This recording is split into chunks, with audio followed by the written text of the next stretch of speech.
آج کا جو ہمارا ٹاپک ہے وہ ہے ٹی سی ایلیٹ۔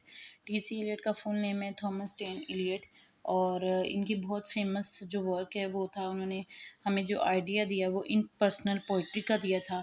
ان کے حساب سے جو پوئٹ ہوتی ہے یا پوئم ہوتی ہے، ٹو ڈفرینٹ تھنگس ہوتے ہیں، ٹھیک ہے۔ جو پوئٹ ہوتا ہے وہ اپنے ساتھ history, tragedy, emotion, idea, subject, feeling لاتا ہے، جبکہ پوئم ہوتی ہے وہ صرف پاسٹ پہ ہوتی ہے۔ پوئم میں صرف پاسٹ ہوتا ہے، جبکہ پوئٹ کے پاس اتنے ڈفرینٹ کنسیپٹ ہوتے ہیں، مطلب وہ اپنے ساتھ کیا کہلاتا ہے وہ بتا رہے ہیں۔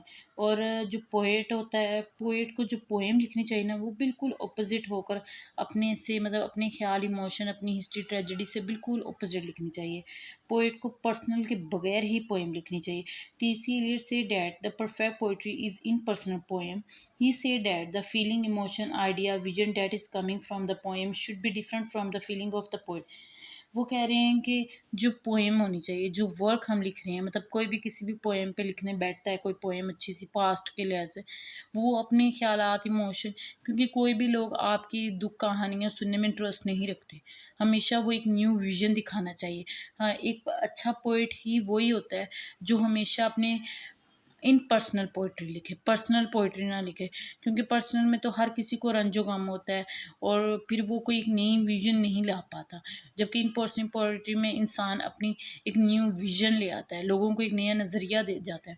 اسی طرح اگر پرسنل پوئٹری کا حساب لگایا جائے تو علامہ اقبال کی بیسٹ پرسنل پوئٹری تھی، لیکن ہمیں ان جیسا کوئی رائٹر، مطلب پوئٹ ہو ہی نہیں سکتا، تو اس لیے جو اب نئے بننے لگے، نئے نئے کام کر رہے، ان کو چاہیے کہ وہ ان پرسنل پوئٹری لکھے۔ The progress of artist is the continually self sacrifice, self exact. جو آرٹسٹ ہوتا ہے وہ اس کا تو کام ہی ہے کہ اپنے آپ کو مٹا کر، اپنے آپ کو ختم کر کے اپنے آرٹ کو اوپر رکھنا، اس لیے پوئٹری میں بھی اسی طرح ہوتا ہے۔ جو رائٹر ہوتا ہے اس کو ہمیشہ چاہیے کہ پوئٹ جو ہوتا ہے وہ اپنے آپ کو ختم کر دے، اپنی فیلنگ، ایموشن کو سائڈ پہ رکھ کے ایک نیو ویژن سے، ایک نئی سوچ سے ایک نئی چیز نکال کے لکھے۔ اسی طرح جون کیٹ پوئٹری از ان پرسنل پوئٹری۔ جون کیٹ بہت فیمس پوئٹ تھے، ان کی جو پوئٹری تھی وہ ایک پرسنل پوئٹری تھی، حالانکہ جو ان کی زندگی تھی فل آف ٹریجڈی تھی، وہ بہت پور گائے تھے، ان کا بریک اپ ہوا، انہیں غم آئے، انہوں نے بہت ساری بیماریاں فیس کی، انہوں نے ٹی بی کو سفر کیا، مطلب انہیں ٹی بی بھی ہو چکی تھی، اور وہ بہت کم عمری میں مر گئے۔ وہ انگلش ہسٹری میں میرے خیال سے ینگ پوئٹ کے طور پہ جانے جاتے ہیں، اور وہ انہوں نے ان پرسنل پوئٹری لکھی، حالانکہ وہ اتنے بیمار تھے، ان کی زندگی میں خود اتنی ٹریجڈی نہیں چل رہی تھی، چاہتے تو پرسنل پوئٹری لکھتے، لیکن انہوں نے پرسنلی ان پرسنل پوئٹری لکھی۔ اور ان کی پرسنل، اب مثال کے طور پر ہم ہوٹل پر جاتے ہیں تو وہ کھانا اچھا نہیں ہوتا تو ہم لانے والے کو تو کچھ نہیں کہتے، ہم تو بنانے والے کو کریٹکس، اسی طرح پوئٹ کو کریٹکس نہیں کرتے بلکہ ورک کو کرتے ہیں۔ اچھا، ٹی سی ایلیٹ کہتا ہے کہ اپنی ایموشن کو مکمل طور پہ ختم کر کے، بلکہ اس کے اپوزٹ ہو کر ہمیں پوئٹ لکھنی چاہیے، تب بھی پوئم ایک اچھی ہوتی ہے۔ ٹی سی ایلیٹ سے that poetry is not turning loose of emotion.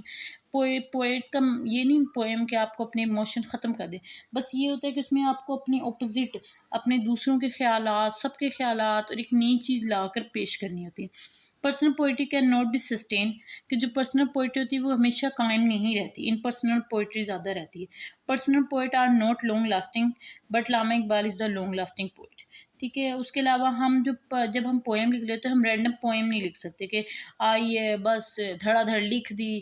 جو آج کل کے رائٹرز ہیں، جو ینگ رائٹرز ہیں، ان کو ہمیشہ چاہیے کہ رولز ریگولیشن فالو کرے۔ پوئم کو لکھنے کے بھی ایک رول ہے، اس کے بھی ایک ریگولیشن ہے، اور پوئٹری کوئی ایک عام انسان لکھ سکتا ہے، یہ بھی ایک ٹیلنٹ ہے، اور ٹیلنٹ کے بنیاد پہ سارے لکھ سکتے ہیں، ٹھیک ہے۔ اوکے، اللہ حافظ۔